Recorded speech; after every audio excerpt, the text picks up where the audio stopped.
ನಮ್ಮ ಸಮಾಜದ ಮುಖಂಡರು ಬಂದಿದ್ದಾರೆ, ಅವ್ರಿಗೂ ಕೂಡ ಅನಿಸುತ್ತಾ ಏನಪ್ಪ ಅಂತಂದರೆ, ನಾನೀಗ ಬ್ರಾಹ್ಮಣರ ಅಭಿವೃದ್ಧಿ ಮಂಡಳಿಯ ಅಧ್ಯಕ್ಷನಾಗಿ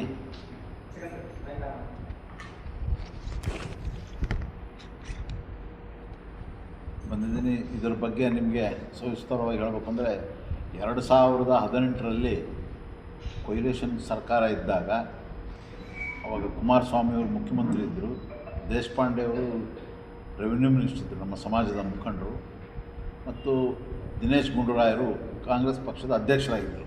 ಆ ಸಂದರ್ಭದಲ್ಲಿ ಈ ಬೋರ್ಡು ರಚನೆ ಆಯಿತು. ಯಾಕೆಂದರೆ ಆರ್ಥಿಕವಾಗಿ ಹಿಂದುಳಿದ ಒಂದು ಸಮಾಜಕ್ಕೆ ಒಂದು ಶಕ್ತಿಯನ್ನು ತುಂಬುವಂಥ ಕೆಲಸ ಮಾಡಬೇಕು ಅಂತಂದು ಸರ್ಕಾರ ಮನಸ್ಸು ಮಾಡಿ ಆವಾಗ ಸುಮಾರು 50 ಕೋಟಿ ರೂಪಾಯಿಗಳನ್ನ ಬಡ್ಜೆಟ್ನಲ್ಲಿ ತೋರಿಸಿದ್ರು. ಆವಾಗ 25 ಕೋಟಿ ರಿಲೀಸ್ ಮಾಡಿದರು. ಆ 25 ಕೋಟಿ ರಿಲೀಸ್ ಮಾಡಿದ ತಕ್ಷಣ ಅದನ್ನು ಇಮ್ಮಿಡಿಯೇಟಾಗಿ, ಯಾಕಂದರೆ ಚುನಾವಣೆ ಬರ್ತಾ ಇದೆ, ನಾಳೆ ಏನಾದರೂ ತೊಂದರೆ ಆಗಿತ್ತು ಅಂತಂದು ಅದನ್ನು ಇಮ್ಮಿಡಿಯೇಟ್ ಅಕೌಂಟ್ಗೆ ಹಾಕಿ ಅದೊಂದು ಉಪಯೋಗ ಆಯಿತು 2018ರಲ್ಲಿ. ಅದಾದ ನಂತರ ನಿಮಗೆಲ್ಲ ಗೊತ್ತಿದ್ದಂಗೆ ಎಲೆಕ್ಷನ್ನಲ್ಲಿ ನಮ್ಮ ಸರ್ಕಾರ ಬದಲಾವಣೆ ಆಯಿತು. ಅಂದರೆ ಯಡಿಯೂರಪ್ಪನವ್ರು ಬಂದರು. ಅವರು ಮೊದಲನೇ ವರ್ಷ ಈ ಸಮಾಜಕ್ಕೆ 3 ಕೋಟಿ ಕೊಟ್ಟರು. 2ನೇ ವರ್ಷ ಮತ್ತು ನಮ್ಮ ಸಮಾಜದ ಒಂದು ದೊಡ್ಡ ಸಮ್ಮೇಳನ ಕುಂದಾಪುರದಲ್ಲಾಯಿತು. ಆವಾಗ ಅವರಲ್ಲಿ ಬಂದು, ಇಲ್ಲ ನಾನು ಈ ಸಲ ಬಿಲ್ಡಿಂಗಿಗೆ ಅಂತ ಸಪ್ರೇಟಾಗಿ ಒಂದು 5 ಕೋಟಿ ರೂಪಾಯಿ ಕೊಡ್ತೀನಿ ಅಂತ ಬಜೆಟ್ನಲ್ಲೂ ತೋರಿಸಿದ್ರು. ಆದರೆ ಯಾಕೆ ಅವರು ಹಣ ಬಿಡುಗಡೆನೇ ಮಾಡಲಿಲ್ಲ. 3ನೇ ವರ್ಷ 3.25 ಕೋಟಿ ಕೊಟ್ಟರು. ಅಂದರೆ 3 ವರ್ಷಕ್ಕೆ ಅವ್ರು ಕೊಟ್ಟಿದ್ದು ಎಷ್ಟು ಅಂತಂದರೆ 6.25 ಕೋಟಿ ರೂಪಾಯಿ. ಆದರೆ ನಾವು ಯಾರೊಬ್ಬರೂ ನಾವು ಟೀಕೆ ಮಾಡೋಲ್ಲ. ಏನಪ್ಪ ಅಂದರೆ ಅರಿವು ಮೂಡಿಸ್ತೀವಿ, ತಿಳುವಳಿಕೆ ಕೊಡ್ತೀವಿ, ಈ ಥರ ಆಯಿತು ಅಂತ. ಅಂದರೆ ಅವ್ರಿಗೆ ಮನವರಿಕೆ ಆಗಲಿ ಅಂತ. ಯಾಕಂತಂದರೆ ಯಾವತ್ತೂ ಕೂಡ ಸಮಾಜದಲ್ಲಿ ನಾವು ಭಾಳ ಟೀಕೆ ಮಾಡೋದ್ರದ್ದು ಏನು ಪ್ರಯೋಜನ ಆಗಿಲ್ಲ. ಅವರು ತಿಳುವಳಿಕೆ ಕೊಟ್ಟು ಮುಂದೆ ಅವರಿಗೆ ಒಂದು ಒಳ್ಳೆಯ ಸದ್ಬುದ್ಧಿ ಕೊಡಲಿ ಅಂತಕ್ಕಂಥದ್ದು ನಮ್ಮ ಭಾವನೆ. ಆಮೇಲಿಂದ ಇದಾದಮೇಲೆ 2023 ನಿಮಗೆಲ್ಲ ಗೊತ್ತಿದ್ದಂಗೆ ಚುನಾವಣೆ ಆಯಿತು, ಕಾಂಗ್ರೆಸ್ ಸರ್ಕಾರ ಬಂತು, ಸಿದ್ದರಾಮಯ್ಯನವರು ಈ ಮುಖ್ಯಮಂತ್ರಿಗಳಾದರು. ನೀವು ನಂಬ್ತಿರಲ್ಲ, ನಾವು ನಮ್ಮನ್ನು ಮುಖ್ಯಮಂತ್ರಿಗಳು ನನ್ನ ಅಧ್ಯಕ್ಷರನ್ನಾಗಿ ಮಾಡಿದ್ದಾರೆ. ಅಂದರೆ ದೇಶಪಾಂಡೆ, ದಿನೇಶ್ ಗುಂಡೂರಾಯರು ಮತ್ತು ನಮ್ಮ ಸೌದತ್ತಿ MLA ವಿಶ್ವಾಸವೈದ್ಯ ಇವರೆಲ್ಲರ ಮೇರೆಗೆ ನಮಗೆ ಮೂರು ಬಡ್ಜೆಟಲ್ಲಿ 30 ಕೋಟಿ ರೂಪಾಯಿ ಕೊಟ್ಟಿದ್ದಾರೆ. ಯಾರು? ಸಿದ್ದರಾಮಯ್ಯ. ಯಾಕಂದ್ರೆ ನಾವು ಬ್ರಾಹ್ಮಣರಿಂದ ನಾವು ಉಪಕಾರ ಸ್ಮರಣೆ ಜನ, ಯಾರು ನಮಗೆ ಸಹಾಯ ಮಾಡಿರ್ತಾರೆ ಅವ್ರು ನೆನೆಸೋಂಥ ಜನ. ಇವಾಗ ನನ್ನ ಹತ್ರ ನಾನು ಬಂದ ಮೇಲೆ ಸುಮಾರು 2 ವರ್ಷದ ಕಣಕಿಯಾಗಿ ನಾನು 13 ಕೋಟಿ ರೂಪಾಯಿನ ಸಾಂದೀಪಿನಲ್ಲಿ, ನಾವು ಹೆಚ್ಚಿಗೆ ಭಾಗ ಈ ಫೀಸ್ ಸ್ಟ್ರಕ್ಚರ್ ಇದೆಯಲ್ಲ, ಸ್ಕಾಲರ್ಶಿಪ್, ಇದರಲ್ಲಿ ನಾವು ಮಕ್ಕಳಿಗೆ ಸಪೋರ್ಟ್ ಮಾಡಿದ್ದೀವಿ. ಅಂದರೆ ಸುಮಾರು 13 ಕೋಟಿ ರೂಪಾಯಿನ 1 ವರ್ಷದಲ್ಲಿ ನಾವು ಬಿಡುಗಡೆ ಮಾಡಿದ್ದೀವಿ ಯಾರಿಗೆ? ಮಕ್ಕಳ ವಿದ್ಯಾಭ್ಯಾಸಕ್ಕೆ. ಮತ್ತು ನಿಮಗೆಲ್ಲ ಗೊತ್ತಿರ್ಬೋದು, ನಮ್ಮದು ವಿಶ್ವಾಮಿತ್ರ ಪ್ರತಿಭಾ ಪುರಸ್ಕಾರ ಅಂತಿದೆ. ಸೊ ಅಂದರೆ ಯಾರು SSLCನಲ್ಲಿ ಒಂದು ಜಿಲ್ಲೆಯಲ್ಲಿ ಫಸ್ಟು, ಸೆಕೆಂಡು, ಥರ್ಡ್ ಅಂದರೆ ರ್ಯಾಂಕ್ ಆದರೂ ಆಗಿರ್ಬೋದು, ಬಟ್ ಹೈಯೆಸ್ಟ್ ಮಾರ್ಕ್ಸ್ ಆಗಿರ್ಬೋದು ನಮ್ಮ ಸಮಾಜದಲ್ಲಿ. ಅಕಸ್ಮಾತಾಗಿ ಇಬ್ಬರು ಒಂದೇ ಮಾರ್ಕ್ಸ್ ಇದ್ದರೆ ಇಬ್ಬರಿಗೂ ಕೊಡ್ತೀವಿ. ಆ ಥರ 3 ಜನಕ್ಕೆ ನಾವು ಇಡೀ ನಮ್ಮ ಕರ್ನಾಟಕದ ಎಲ್ಲ ಪ್ರತಿಯೊಂದು ಜಿಲ್ಲೆನಲ್ಲೂ 3 ಜನಕ್ಕೆ ಕೊಡುವಂಥ ವ್ಯವಸ್ಥೆ ಇದೆ. ಅದನ್ನು ಯಾವಾಗಲೂ ಇವಾಗ ಭಾಳ ಶಾರ್ಟ್ಲಿ ಮಾಡ್ತೀವಿ. ಯಾಕಂದರೆ ನಾವೆಲ್ಲ ಈ ಇನ್ಫಾರ್ಮೇಷನ್ ಕಲೆಕ್ಟ್ ಮಾಡ್ಕೊಂಡಿದ್ದೀವಿ. ಅದು ನಮ್ಮದು ಮೊದಲನೇ ಕಾರ್ಯಕ್ರಮ. ಯಾವುದು? ವಿಶ್ವಾಮಿತ್ರ ಪ್ರತಿಭಾ ಪುರಸ್ಕಾರ. ಸಾಂದೀಪಿನಿ ಅಂತಂತಂದರೆ SLC ಪಾಸ್ ಆದಮೇಲೆ PUC ಸೇರ್ತಾರೆ. PUC ಆದಮೇಲೆ ಡಿಗ್ರಿ ತನಕ ಹೋಗ್ತಾರೆ. ಅವ್ರಿಗೆಲ್ಲರಿಗೂ ಆವ್ರೇಜ್ 15,000 ರೂಪಾಯಿನ ನಾವು ಪ್ರತಿಯೊಬ್ಬ ಮಕ್ಕಳಿಗೂ ಮಾನದಂಡ. ಎಲ್ಲದಕ್ಕೂ ಆರ್ಥಿಕವಾಗಿ ಹಿಂದುಳಿದ ಅಂದರೆ EWS ಸರ್ಟಿಫಿಕೇಟು ಅದು ಮಾನದಂಡ.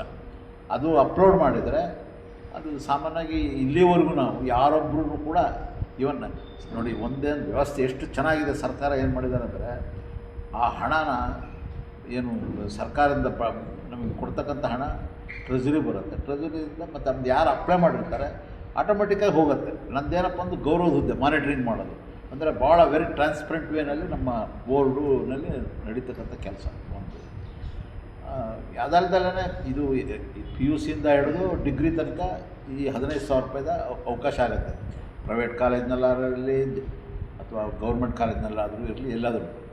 ಮತ್ತು ಪೋಸ್ಟ್ ಗ್ರ್ಯಾಜುಯೇಟ್ ಮೆಡಿಕಲ್ಲು, ಇಂಜಿನಿಯರಿಂಗು ಮತ್ತು PhD ಇಂಥವ್ರಿಗೆಲ್ಲ ಅವ್ರೇನು CETಯಿಂದ ಎಕ್ಸಾಮಿನೇಷನ್ ತೊಗೊಂಡ್ರು. ಯಾಕೆಂತಂದರೆ ಇದು ಕಾಮೆಡ್ಗೆ ಬರೋದು ಅಥವಾ ಆ ಥರ ಈ ತೊಗೊಂಡವ್ರ ಸೀಟ್ರಿಗೆ ನಾವು ಸಹಾಯ ಮಾಡೋಕ್ಕಾಗಲ್ಲ. ಈ purely on the merit those have selected done CET. ಅವ್ರುಗಳಿಗೆ 2/3 ಅಂತಂದರೆ ಅವ್ರು ಸ್ವಲ್ಪ ಹೆಚ್ಚು 25,000 to 30,000 ರೂಪಾಯಿ ಮೆಡಿಕಲ್ ಇಂಜಿನಿಯರಿಂಗ್ ಸ್ಟೂಡೆಂಟ್ಸ್ಗೆ ಸಿಗುತ್ತೆ. ಇದು ಸಾಂದೀಪಿನಿ 2 ಆಯ್ತು ಕಾರ್ಯಕ್ರಮ. ಆಮೇಲಿಂದ 3ನೇ ಕಾರ್ಯಕ್ರಮ ಏನಪ್ಪ ಅಂತಂದರೆ, ನಾವು IAS IPS ಈ ಎಕ್ಸಾಮಿನೇಷನ್ ಯಾರು ಟೀಚಿಂಗ್ ಅವ್ರು ಹೋಗ್ತಾರಲ್ಲ, ಅವ್ರಿಗೆ ಒಬ್ಬೊಬ್ಬರಿಗೆ 1,00,000 ರೂಪಾಯಿನಂತೆ, ಅಂದರೆ 100 ಜನಕ್ಕೆ ಇಡೀ ರಾಜ್ಯದಿಂದ ನಾವು ಸೆಲೆಕ್ಟ್ ಮಾಡ್ತೀವಿ. ಅಂದರೆ ಸುಮಾರು 1 ಕೋಟಿ ರೂಪಾಯಿ ನಾವು ಅವ್ರಿಗೆ ಕೊಡ್ತೀವಿ. ಅವ್ರು ಏನಪ್ಪ ಅಂತಂದರೆ ಪಾರ್ಟಿಸಿಪೇಟ್ ಮಾಡ್ತಾರೆ. ಆಮೇಲೆ ನಾನು ಏನು ಹೇಳೋದು ಅಂತಂದರೆ, ಎಲ್ಲರೂ ಉತ್ತೀರ್ಣ ಆಗದೇ ಇರ್ಬೋದು, ಬಟ್ ಆದರೆ IQ ಇಂಪ್ರೂವ್ ಆಗುತ್ತೆ. ಅವರಿಗೆ ಪ್ರೈವೇಟ್ನಲ್ಲಿ ಒಳ್ಳೆ ಇವಾಗೆಲ್ಲ ಏನಂದ್ರೆ ಯಾರೂ ಕೂಡ ಗೌರ್ಮೆಂಟ್ನಲ್ಲೇ ಕೆಲಸ ಸಿಗುತ್ತೆ ಅಂತ ಯಾರೂ ಅನ್ನಲ್ಲ, ಯಾರೂ ಅಪೇಕ್ಷೆನೂ ಪಡಲ್ಲ. ಯಾಕಂದರೆ ಅದು ಸಾಧ್ಯವಿಲ್ಲ. ಯಾವಾಗ ಕಾಂಪಿಟೇಷನ್ ಎಕ್ಸಾಮಿನೇಷನ್ ತೊಗೊತಾರೆ, ಇವ್ರಿಗೆ ಎಲ್ಲೋ ಒಂದು ಕಡೆ ಪ್ರೈವೇಟ್ನಲ್ಲಿ ಒಳ್ಳೆ ಸಂಬಳ ಸಿಗ್ತಕ್ಕಂಥ ಅವಕಾಶಗಳು ಹೆಚ್ಚಿಗೆ ಇರುತ್ತೆ. ಅದು ಒಂದು ಅಂದರೆ KS ಇರ್ಬೋದು, IAS IPS ಅದನ್ನ ಎಕ್ಸಾಮಿನೇಷನ್ ಆ ಒಂದು ಕಾರ್ಯಕ್ರಮ. ಆಮೇಲಿಂದ ಈ ನೇರ ಸಾಲ ಅನ್ನೋದು ಭಾಳ ಇಂಪಾರ್ಟೆಂಟ್. ಇವಾಗ ಪಾಪ ಇದಕ್ಕೆ ನಮ್ಮ ಸ್ಕಿಲ್ ಡೆವಲಪ್ಮೆಂಟ್ನವ್ರು ತುಂಬ ಸಹಾಯಕರಾಗಿದ್ದಾರೆ. ನಮ್ಮ ಸಮಾಜಕ್ಕೆ ಒಂದು ಇದು ಯಾವ ರೀತಿ ತೊಗೋಬೇಕು ಅನ್ನೋದು ತಿಳುವಳಿಕೆ ಕೊಡ್ತಕ್ಕಂಥದ್ದು. ಸಂದರ್ಭದಲ್ಲಿ EWS ಸರ್ಟಿಫಿಕೇಟ್ ಎಲ್ಲಾದರೂ ತೊಂದರೆ ಆದರೆ ಅವರಿಗೆ ಅವ್ರು ಕಾಂಟ್ಯಾಕ್ಟ್ ಮಾಡಿ ಅದಕ್ಕೆ ಸಂಬಂಧಪಟ್ಟ ಅಧಿಕಾರಿಗಳನ್ನ ಕೊಡಿಸೋಂಥದ್ದು ನಾನು ಭಾಳ ಅಭಿನಂದಿಸಬೇಕಾಗ್ತದೆ. ಯಾಕಂದರೆ ಈ ಸ್ಕಿಲ್ ಡೆವಲಪ್ಮೆಂಟ್ನವ್ರನ್ನ, ಯಾಕಂದರೆ ಇವರು ನಮ್ಮ ಬೋರ್ಡ್ಗೆ ಭಾಳ ತುಂಬ ಸಹಕಾರಿಯಾಗಿದ್ದಾರೆ. ಇದೊಂದು ಕಾರ್ಯಕ್ರಮ 1 ಲಕ್ಷದಿಂದ 2 ಲಕ್ಷ ರೂಪಾಯಿ. ನಿಮಗೆಲ್ಲ ಗೊತ್ತಲ್ಲ, ಗುಡಿ ಕೈಗಾರಿಕೆ ಅಂತೀವಿ, ಸ್ಟಾರ್ಟಪ್ ಅಂತೀವಿ ಇವತ್ತು ದಿವಸ ಎಲ್ಲ. ಅದನ್ನು ನಾವು ಹೇಳೋದೇನಪ್ಪ ಅಂದರೆ ಭಾಳ ಹುಷಾರಾಗಿ ಸದುಪಯೋಗ ಪಡಿಸ್ಕೋಬೇಕು.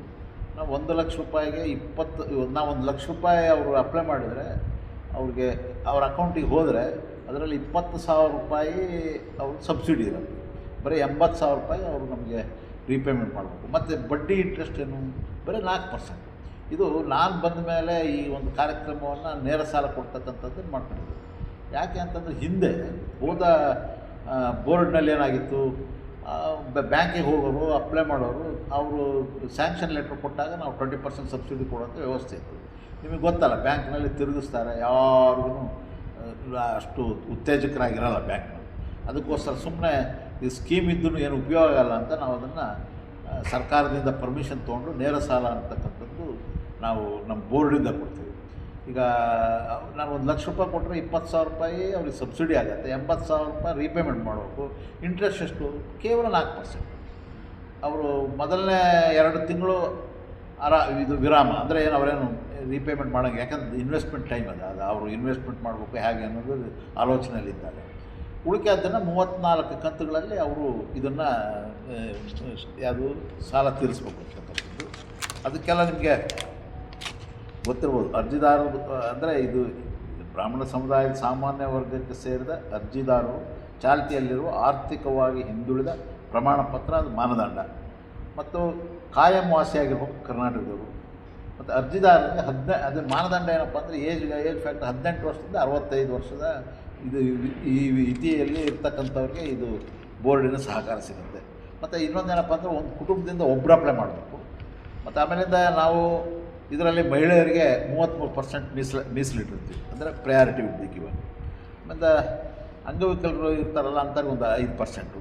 ಅಂತ ಅರ್ಜಿದಾರರ ಮೊಬೈಲ್ ಸಂಖ್ಯೆ ಲಿಂಕ್ ಆಗಿರಬೇಕು ಮತ್ತು ಬ್ಯಾಂಕ್ ಖಾತೆ ಸೀಡ್ ಆಗಿರ್ಬೇಕು. ಅಂದರೆ ಇಷ್ಟಾದರೆ ಲೋನಿಂದು ಯಾರು ಅಪ್ಲೈ ಮಾಡ್ತಾರಲ್ಲ ಅವ್ರಿಗೆ ಸುಲಲಿತವಾಗಿ ಇದೊಂದು ಅವಕಾಶ ಆಗುತ್ತೆ. ಮತ್ತು ಇದರ ಅನುಕೂಲತೆ ನಮ್ಮ ಸಮಾಜದಲ್ಲಿ ಭಾಳ ಕಡೆಯ ಜನ ಇದ್ದಾರೆ.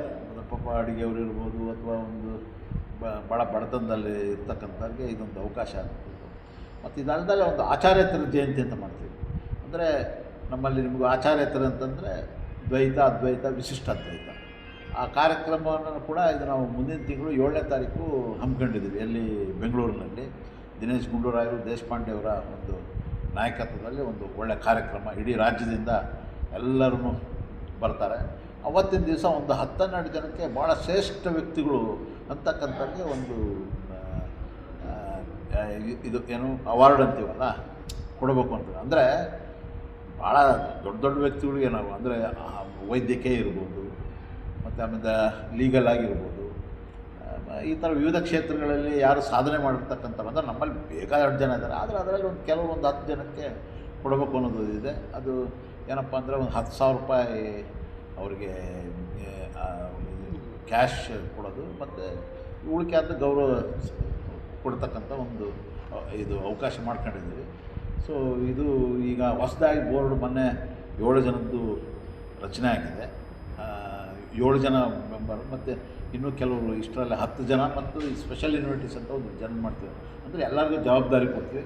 ಮತ್ತು ನಮ್ಮ ಬೋರ್ಡ್ ಭಾಳ ಸ್ವಚ್ಛತೆ ಇದೆ. ಭಾಳ ಎಷ್ಟೋ ಜನ ಬೋರ್ಡ್ ಡೈರೆಕ್ಟರ್ ಆದ್ರೂ ಕೂಡ ಸಿಟ್ಟಿಂಗ್ ಫೀಸ್ ತೊಗೊಳ್ಳದೆ ಕೆಲಸ ಮಾಡ್ತಕ್ಕಂಥ, ಅಂದರೆ ಒಳ್ಳೆಯ ಮನೋಭಾವನೆ ಇರತಕ್ಕಂಥವ್ರು ನಮ್ಮ ಬೋರ್ಡ್ನಲ್ಲಿ ನಡೀತಾ ಇದೆ. ಮತ್ತು ಇನ್ನೂ ಒಂದು ಏನಪ್ಪ ಅಂತಂದರೆ, ನಾವು ರಾಮಲಿಂಗಾರೆಡ್ಡಿ ಅವ್ರನ್ನು ವಿಶೇಷವಾಗಿ ನೆನೆಸ್ಬೇಕು. ಯಾಕಂತಂದರೆ ನಮ್ಮ ಸಮಾಜದ ವತಿಯಿಂದ ಅವರು ಈ ನಿಮಗೆಲ್ಲ ಗೊತ್ತಾ, ದಸ್ತಿಕ್ಕು 60 72 ಆಯಿತು. ಆಮೇಲೆ ಅರ್ಚಕರು ಏನಾದರೂ ಕಾಲವಾದರೆ ಸರ್ವಿಸ್ನಲ್ಲಿದ್ದಾಗ 2 ಲಕ್ಷ ಕೊಡಬೇಕು, ರಿಟೈರ್ಡ್ ಆದಮೇಲೆ 2 ಲಕ್ಷ ಕೊಡಬೇಕು, ಅವ್ರ ಮಕ್ಕಳಿಗೆ ವಿದ್ಯಾಭ್ಯಾಸಕ್ಕೆ ಕೊಡಬೇಕು.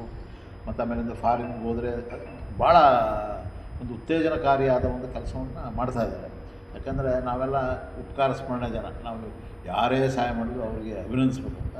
ಮತ್ತು ಈ ವಿಚಾರದಲ್ಲಿ ನಮ್ಮ ನೋಡಿ, ಕೆಲವರೆಲ್ಲ ಏನಂತಾರೆ, ಕೆಲವೊಂದು ಜನ ಎಲ್ಲರೂ ಅಂತಾರೆ, ಒಬ್ಬೊಬ್ಬರು ಒಂದು ಮಾತಾಡೋದು. ನಮಗೆ ಈ ಸರ್ಕಾರದ ಮೇಲೆ, ಅದರಲ್ಲೂ ಸಿದ್ದರಾಮಯ್ಯ ಮತ್ತು ಯಾರು ನಮ್ಮ DCM ಆಗಿರ್ತಕ್ಕಂಥ ಶಿವಕುಮಾರ್ ನಮ್ಗೆ ಭಾಳ ವಿಶ್ವಾಸ ಇದೆ. ಯಾಕಂತಂದರೆ ನಾವು ಯಾರನ್ನೂ, ನಮ್ಮಲ್ಲೊಂದು ಭಾವನೆ, ಮತ್ತು ಬ್ರಾಹ್ಮಣರು ಹೆಚ್ಚಿಗೆ ಯಾರ ಹತ್ರನೂ ಹೋಗಿ ಬೇಡೋ ಅಭ್ಯಾಸ ಇಲ್ಲ.